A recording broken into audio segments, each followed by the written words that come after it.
Do you want more success, more growth, more results? Then it's time for the Boundless Success Accelerator from the Modern Observer Group. This isn't your average coaching program. It's where top performers come to dominate. Weekly group sessions, on-demand coaching, a community that's got your back, and a power-packed library of tools to supercharge your business and career. No more excuses, no more waiting. Get in, level up, and start building the life you've been dreaming about. Visit us at modernobserver.com/boundless success to join today. Let's get you to the next level.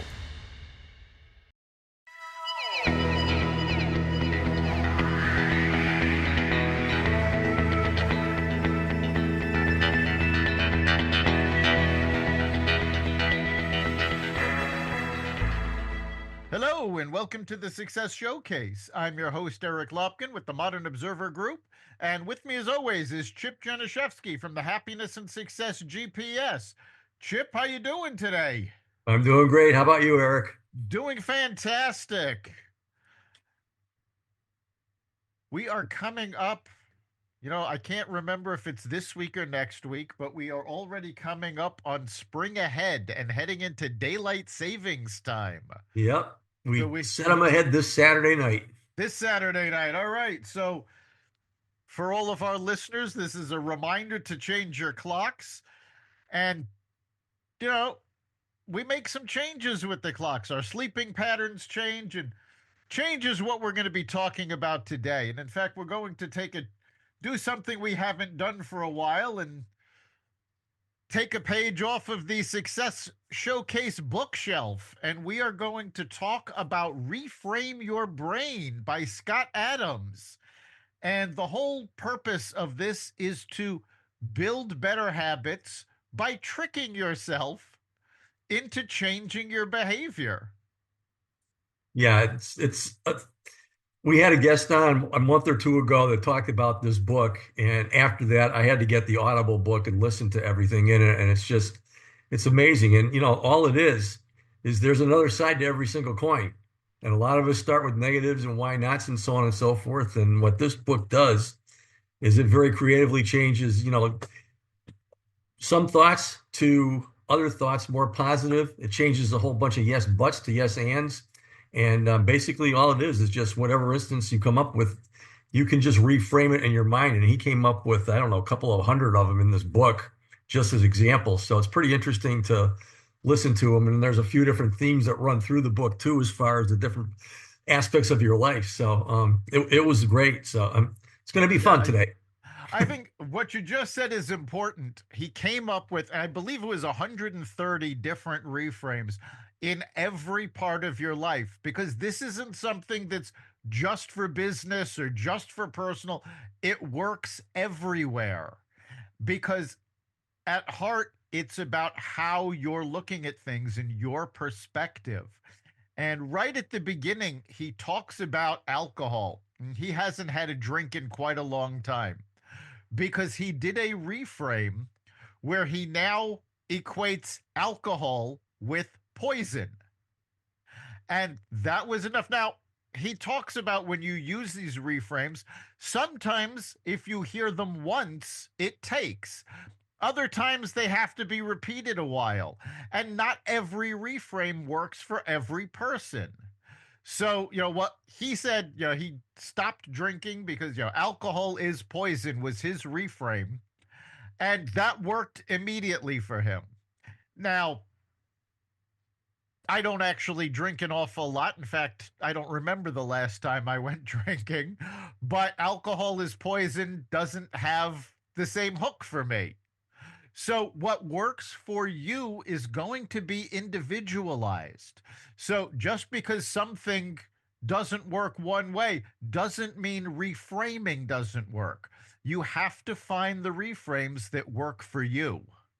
Yeah, that's what he said in the book. He said not all of these are for everybody here, and he basically he's very outspoken about a lot of different things, and he's very, very opinionated, very, very sharp, very, very funny, and but a lot of them do make sense. And he starts with reframing your inner well-being, some tips for doing that. And he has 10 of them right at the beginning. I'll go over a couple of them with you, but Well, hang on 1 second, because before we get into the reframes, just as a reminder for our listeners, if the name Scott Adams sounds familiar to you, but you can't place it, not only is he an author, he is the creator of the Dilbert comic strip, which for a while was the number one comic strip in newspapers. He's also had, I believe, 6 books on the bestseller list. So if you can't quite place the name, think of Dilbert, because that's where a lot of this came from. yeah, and he's very, very hardworking, rags to riches story because he works so hard. And a lot of these things that he shares really brought him through this. So as far as your inner well-being, I mean, this is you with yourself. I am my inner thoughts. The reframe on that is I am what I do. In other words, thoughts are one thing, but action is so much more powerful. And and I and love the that's next, that's yeah, so important to remember, because your inner thoughts only affect you. Nobody else knows what they are. Nobody else can see them, they might be able to influence you, but your inner thoughts are yours. Actions are what you show people. Actions can be measured, can be seen, can affect others. Your inner thoughts aren't going to affect anybody else. Why should they affect you? Actions are what matters. And that's what you should be looking at in this reframe. It's, what am I actually doing? And one of the examples he says is, people will tell you all the time, oh, what you're doing is great. But it's their actions that'll tell you if they actually like it. Are they following through with it? Are they reading your stuff?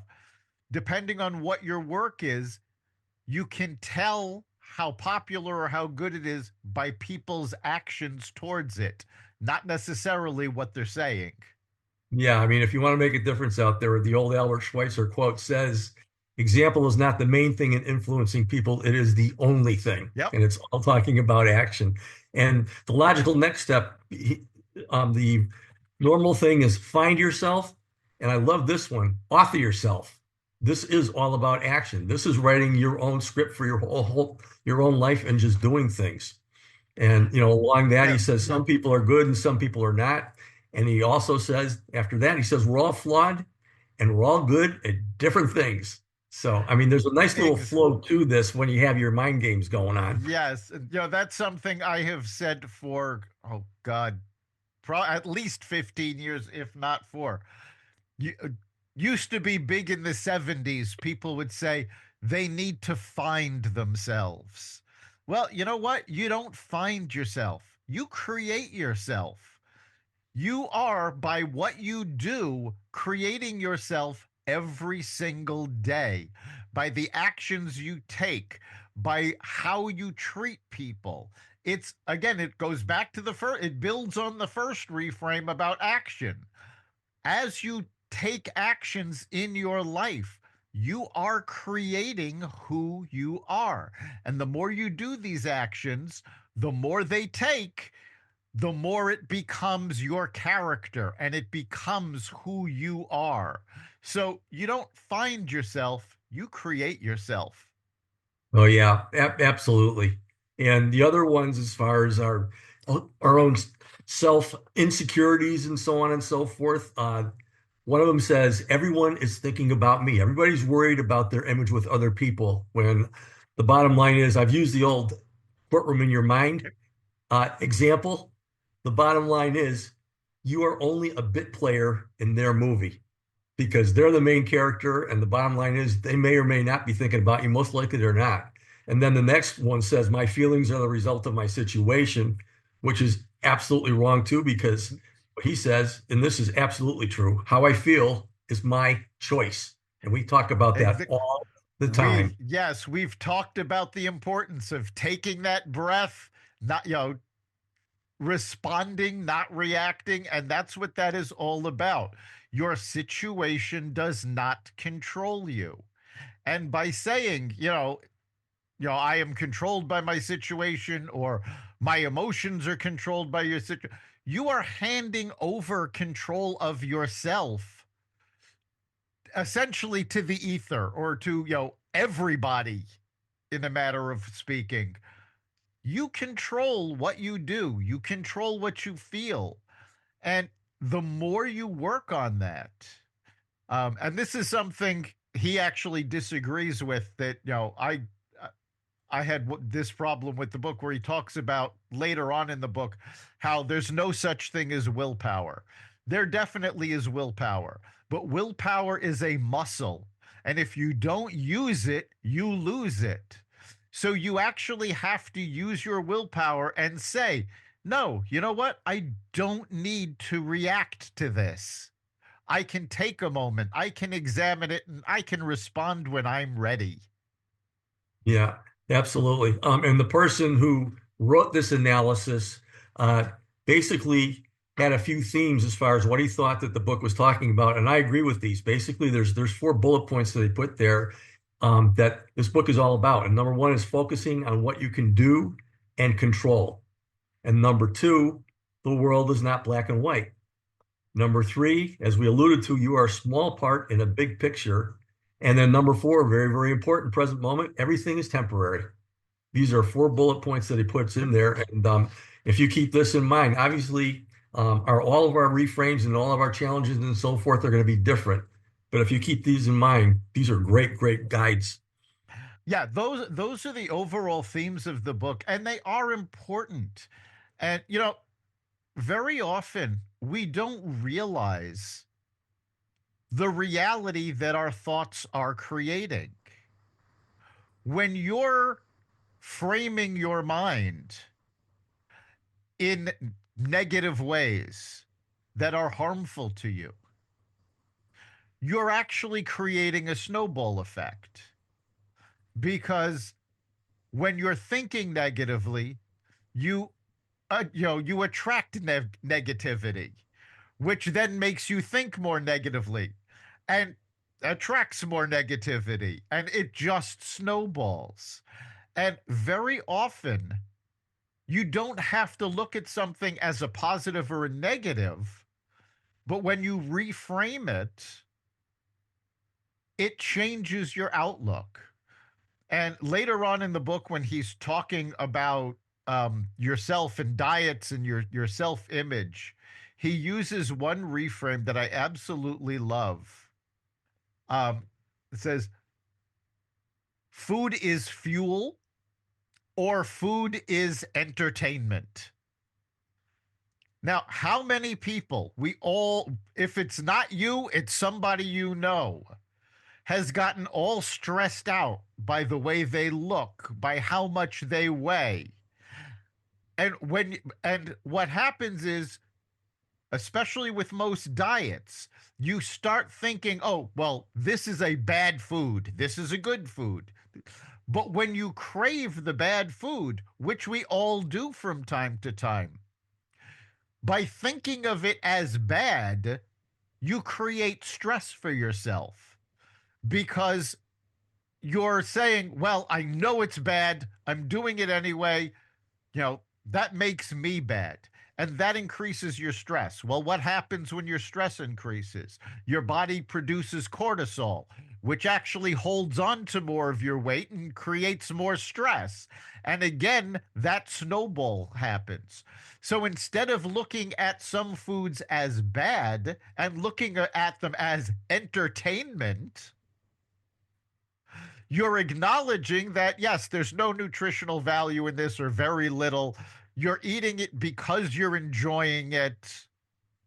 And yes, there are consequences to it, but you've said you're okay with that by making the decision to have it. So by reframing your mind on how you're looking at something potentially negative, you're reducing your own stress. And when you reduce the stress, it becomes easier to reframe your mind and to look at things either neutrally or positively, depending on what it is. So that's one of the benefits of reframing your brain, because you're actually reducing your stress by making these determinations that make it easier for you to go through life doing what's good for you by, again, by reframing it. And one very important point that he starts the book out with, and I know I'm jumping around a lot, I tend to do that. Um, but he starts out saying one of the important parts of his reframes is they don't actually have to be true. You need to believe in them, but there doesn't actually have to be any truth to them. Whether you believe alcohol is poison or not, you know, yes, there have been numerous studies that have said yes, in limited amounts, alcohol can be beneficial. Using too much of it, it can be detrimental. So it's not an either or, it's poison or it's good for you. It's a little of both. So alcohol is poison is not necessarily true. But if you're trying to stop drinking, your belief in alcohol is poison is what matters. Yeah, absolutely. I mean, the bottom line is you hit the nail on the head as far as belief goes. And there is no checklist out there. And this is what this book is all about that tells you this is the way you got to do it. This point by point by point by point is what this is it's a book of opposites and reframes. And so it's so important to do that. And he talks, one of the funny things that he talks about is success and basically beating the odds. And he uses the Star Wars, he said in Star Wars, Han Solo flies into an asteroid field to evade enemy spaceships. When his loyal robot C-3PO reminds him that the chances of making it through are 3,270 to 1, Hans only says, "Never tell me the odds." Now, obviously, we saw the movie, so sure enough, they managed to escape.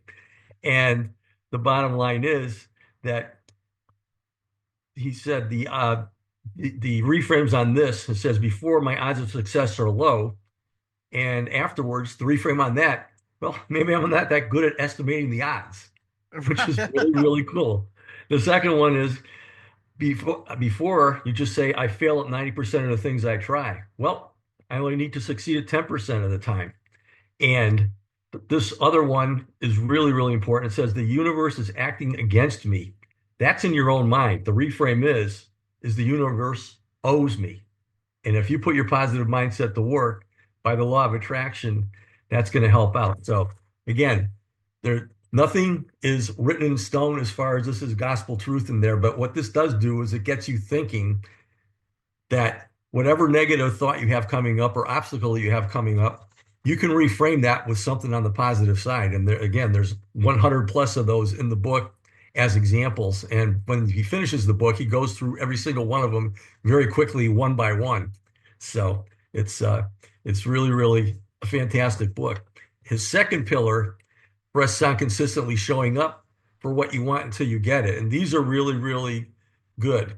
He says before manage your time, the reframe on that is manage your energy. And put your energy, this is the energy that keeps you going towards things rather than managing your time. The second one is success requires setting goals. What he talks about, and he uses a lot of examples, is setting up systems. He says systems are far better than goals. And then the next one is passion is the key to success. And the bottom line is, he says here, passion is nice, but it's not required. Sometimes you do fall into things by working on them, and things happen that way. So if you commit to writing a single page every day, he talks about becoming an author. And I know that this is something you're doing, and I'm something trying to write my book, and this is something that really hit home with me. And the bottom line is, you're not going to wave a wand and have the whole thing. But he said, if you commit to writing a single page every day, after 1 year, you'll have a book manuscript. Maybe not a great one, but a manuscript nonetheless. And what he suggests in this, if you're doing a book or anything else, is just write something down, get it on paper now, instead of waiting until it's perfect and then writing it down.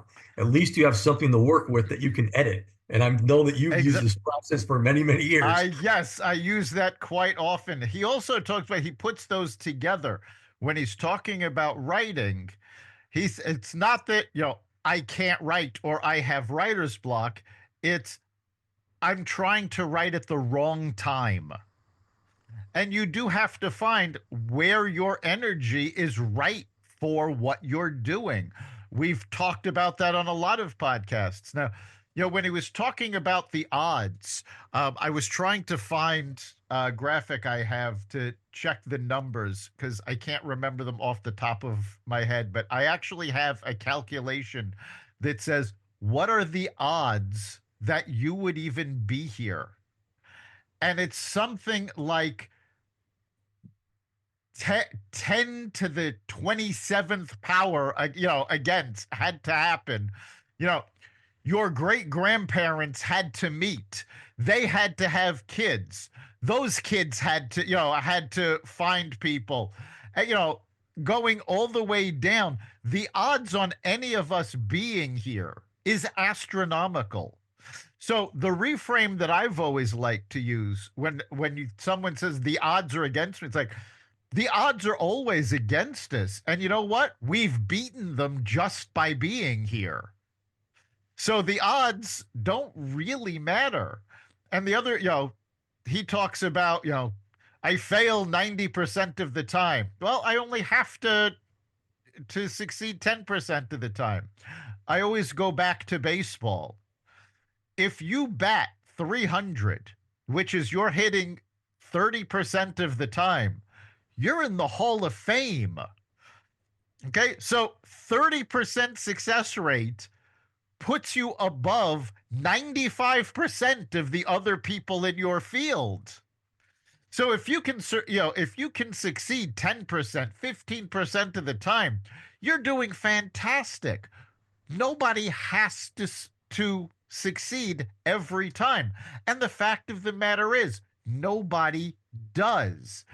Even the most profitable businesses in the world fail more than they succeed.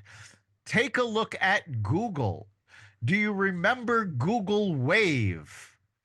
Probably not, because it was a massive failure. Google Plus, which has gone by the wayside, their social media platform, again, complete failure, gone. Apple, again, one of the most successful companies on the planet. Who remembers the Apple Lisa, the Apple Cube, the Apple Newton? Now, I have to say, I still have my Apple Newton. I loved that, but it was a complete failure.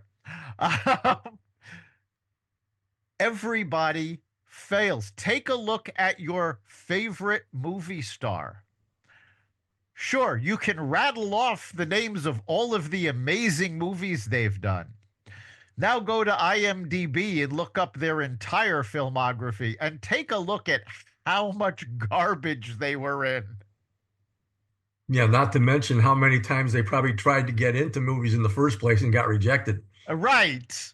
So, um, it's so important to stay focused. He talks a lot about he advocates for constant learning, skill stacking, and letting the universe surprise you. And what he talks about, one of them says, focus on being excellent. This is the before. Focus on being excellent at a skill that has commercial value. Now, the after is putting it into action. He says, afterwards, acquire skills that work well together and make you rare and flexible at the same time. And he uses examples in there as far as employees who, by being able to work with people and use their skills, climb the ladder super quick, much better than the sharpest guy in there, just because of the way that they approach that and their ability to work together with other people. And before it says learn what you need, and what he's saying is learn continuously, especially skills that work well together. These include social skills, working well in whatever you're doing, as opposed to just walking in with the basic knowledge and say, okay, I'm here. I can just go punch my clock every day and do well. And the bottom line is if you use these two working together, that makes you rare and flexible at the same time, you're going to advance very, very quickly. And he uses examples of that too. And then if you're learning continuously, especially skills that work well together, the same thing is going to happen. You're going to develop wonderful relationships that are going to last for a long, long time. So it's so important. to really, again, one of the things is author your life. And this is what it's all about. Right. And he also uses a reframe to help motivate you to keep learning, to make new connections. And the reframe was about your what your job is. And we all have a definition of what our job is, but he said reframe that. Your job is to get a better job. So, how do you do that? Well, first of all, you do your job very well. You build new skills. You stack those skills together so they're transferable. You make new connections. These are all things we've talked about in the past, but I love the way that he sums it up by saying your job is to get a better job. Yeah. And I mean, at the end of the book, yeah, his third lesson here is we got a lot of reframes in his book, but once you get good at this, you can create your own reframes for any situation. And he has 5 simple rules that work for everybody here. The bottom line is these 5 simple rules. Number one is reframes don't need to be true or even logical. Again, it all depends upon who you are. Number two, they only need to work. So they don't have to be true or logical. They just need to work. Number three, you can quickly test reframes in your mind and your body. And the next one is a reframe approaches a topic from a new perspective. And perspective is the huge word. It's how you look at things, and you have to have an open mind with that. And the next one is if the reframe creates an advantage, keep it. And a lot of his reframes in the book, they have the examples of exactly how he did that. And they just came out of the blue. And that's it. And it is trial and error. You don't know if a reframe is going to work for you. But as he points out, it costs you nothing to try. So use a reframe. Look at what you're doing from a different perspective, whether it's your job, your health, your relationships. It can apply to every part of your life. Reframe what you're doing. Look at it from a different, more beneficial perspective. And that right there is the key, is that the reframe needs to be beneficial for you. Doesn't have to be beneficial for anybody else. It has to be personal. You have to believe it and it has to work for you. Now, if a reframe doesn't work, you can try it a couple times. If it doesn't stick, throw it away. Again, it cost you nothing and try something else until you find the reframes that work for you. They have to stick with you. And no two people are alike, so no two people are going to have the same effect from a reframe. So while you're doing this, think about what's holding you back. Why is it holding you back? And reframe the situation. Again, I fail 90% of the time. I only have to succeed 10% of the time. When you think about these things, and a lot of it is simply comparing yourself to yourself rather than trying to keep up with the Joneses or creating these immense goals that aren't possible and measuring yourself against that. You know, you need to understand how you work. This is something we've talked about over and over again. And when you find the reframes that give you that advantage, run with it. Take that advantage. And again, your job is to find a better job. Just like you have to be yourself, but being yourself means constantly improving who you are. And that doesn't come from waiting around to find who you are. You create yourself. You create who you are. You create the job you have. You create the life you lead. And that's what reframing is all about. So we are just about at the end of our time. So, Chip, what do you think is the big takeaway from this week? Well, I love the title, Reframe Your Brain. Obviously, that says it a lot there. But one of the very first ones, author yourself. You are the one to write your life story. And if you can question the list of different things that you're supposed to do, as opposed to thinking about things and trying some of these reframes so that you can basically find a new job or do a better job with yourself, that's really what this whole thing is about. So, I mean, question everything and you're going to come up with answers. And again, it says that they're not all going to work and so on and so forth. And you're going to create new ones yourself. And if it does work, keep it. If it creates an advantage, keep it and build upon it. This book is an example of how that's done. So, um, again, I'm so glad that I read that book and I highly recommend it. It's a great audible to listen to too, because obviously he's very, very entertaining when he's doing that. So, Yes, it is a great book to listen to. And I think for me, the big takeaway is that you create your own life. You build who you are. And if something doesn't work, try something else. It costs nothing to try. So there's no reason for you to say, oh, well, this is who I am. I can't do anything about it. Really? Have you tried? Costs you nothing. If it doesn't work, try something else. Keep trying, keep improving, keep listening, and you keep building a better you. You've been listening to the Success Showcase. You can catch every episode at xvadio.com, the Apple Podcast app, YouTube, Rumble, Spotify, iHeartRadio, Audible, Amazon Music, and wherever you find podcasts. Remember, make this your best week ever and make next week even better. We'll see you then.